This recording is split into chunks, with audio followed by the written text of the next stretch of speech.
쉬운 말 성경 마태복음 21장. 예수와 제자들이 예루살렘에서 멀지 않은 올리브산 부근의 벳사게라는 동네에 이르렀을 때였다. 예수께서 제자 두 사람을 보내시며 말씀하셨다. 저 동네로 들어가면 나귀 한 마리가 그 새끼와 같이 매어 있을 것이다. 그 나귀를 풀어서 내게로 끌고 오너라. 혹시 누가 왜 끌고 가는지 묻거든 그에게 대답하기를 주께서 쓰시겠답니다 하여라. 그러면 아무 말 않고 나귀들을 곧 내어줄 것이다. 이 일은 옛 선지자의 예언이 이루어지기 위한 것이었다. 곧 시온의 딸들에게 일러라. 보라, 너희의 왕이 너희에게 오신다. 그분은 온유하고 겸손하셔서 나귀를 타셨는데 어린 나귀 곧 멍에 매는 어린 나귀를 타고 오신다. 예수께서 일러주신 대로 두 제자가 그 동네로 들어가서 어미 나귀와 새끼 나귀를 끌고 와서 그 위에 자기들의 겉옷을 얹어 놓았다. 예수께서 올라타시자 무리 가운데 많은 사람들이 겉옷을 벗어 길 위에 폈고 어떤 사람들은 나뭇가지를 꺾어다가 길바닥에 깔기도 했다. 군중들은 예수를 앞뒤에서 에워싸고 행진하면서 크게 환성을 올렸다.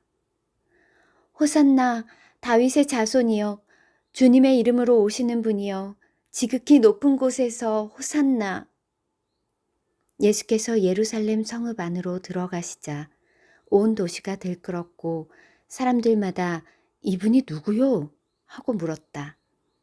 그러자 사람들은 그분은 예수님이요 갈릴리 나사렛 출신의 예언자랍니다 하고 대답했다. 예수께서는 예루살렘 성전 뜰 안으로 들어가셔서 그곳에 있던 장사꾼들을 다 쫓아내셨다. 성전에서 돈을 바꾸어 주는 자들의 탁자와 비둘기를 파는 사람들의 의자를 둘러 엎으셨다.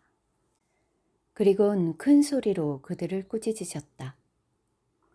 성경에 보면 내 집은 기도하는 집이라 불릴 것이다 라고 기록되어 있다.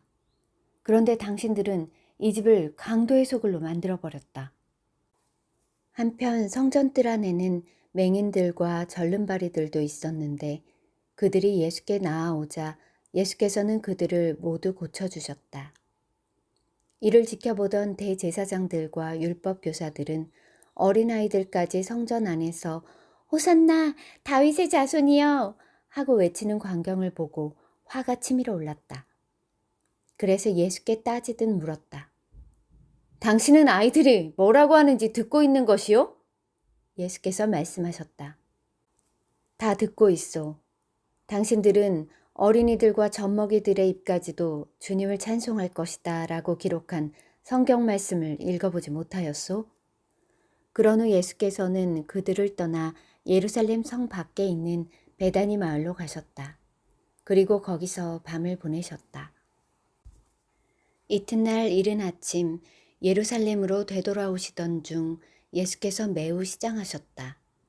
그때 마침 길가에 무화과 나무 한 그루가 서 있는 것을 보시고 예수께서는 그리로 가까이 가셨다. 그러나 잎사귀만 무성할 뿐 아무런 열매도 보이지 않자 예수께서 그 나무를 향해 말씀하셨다. 이제부터 네가 다시는 열매를 맺지 못할 것이다. 그러자 무화과 나무가 곧 말라버렸다. 그 광경을 보고 제자들이 놀라서 물었다. 어떻게 해서 무화과 나무가 이처럼 금방 말라버렸습니까? 예수께서 말씀하셨다. 내가 진정으로 너희에게 말한다. 너희가 믿고 의심하지 않는다면 너희는 이런 일뿐만 아니라 더 큰 일도 능히 할 수 있다. 너희가 이 산더러 땅에서 들려서 바다로 옮겨가라 하고 명령해도 그대로 될 것이다. 너희가 기도할 때 믿고 구하면 구하는 것이 무엇이든 다 얻을 수 있다. 예수께서 예루살렘 성전에 들어가서 가르치고 계실 때였다. 대제사장들과 유대 지도자들이 예수께 와서 무슨 권한으로 이런 일을 하며 또 누가 이런 권한을 주었는지 말하라고 추궁하였다. 예수께서 그들에게 말씀하셨다. 먼저 내 질문에 대답하면 내가 무슨 권한으로 이 일을 하는지 알려주겠소. 세례 요한은 무슨 권한으로 사람들에게 세례를 베풀었소? 하나님께 받은 권한이요? 아니면 사람에게서 받은 권한이요? 그러자 그들은 자기들끼리 의논하였다. 하나님께 받은 것이라고 대답한다면 그러면 왜 세례 요한을 믿지 않았느냐고 추궁당할 것이 뻔했다. 또 사람에게서 받은 것이라고 대답하자니 군중들이 두려웠다. 군중들은 모두 세례 요한을 예언자로 받아들이고 있었기 때문이었다. 결국 그들은 이렇게 대답하였다. 우리는 모르겠소. 그러자 예수께서 말씀하셨다. 그렇다면 나도 당신들의 질문에 대답하지 않겠소. 당신들은 이것을 어떻게 생각하시오? 두 아들을 둔 사람이 있었소. 아버지가 큰 아들에게 말했소. 얘야, 오늘은 포도원에 가서 일하여라. 큰 아들은 예, 가겠습니다 하고 대답하고는 정작 포도원에 일하러 가지 않았소. 아버지는 작은 아들에게도 똑같이 말했소. 작은 아들은 싫어요, 아버지 하고 대답했지만 뒤에 뉘우치고는 포도원에 가서 일했소. 이 말씀을 마치시고 예수께서 물으셨다. 두 아들 중 아버지에게 순종한 아들은 어느 쪽이요? 그들이 대답했다. 물론 작은 아들입니다. 그러자 예수께서 그들에게 말씀하셨다. 내가 진정으로 당신들에게 말하겠소. 세리들과 창녀들이 당신들보다 먼저 하나님 나라에 들어갈 것이오. 세례 요한이 당신들에게 옳은 길을 보여주었을 때 세리들과 창녀들은 그의 말을 들었지만 당신들은 듣지 않았소. 당신들은 옳은 길을 보고서도 끝내 뉘우치지 않고 그를 믿지 않았소.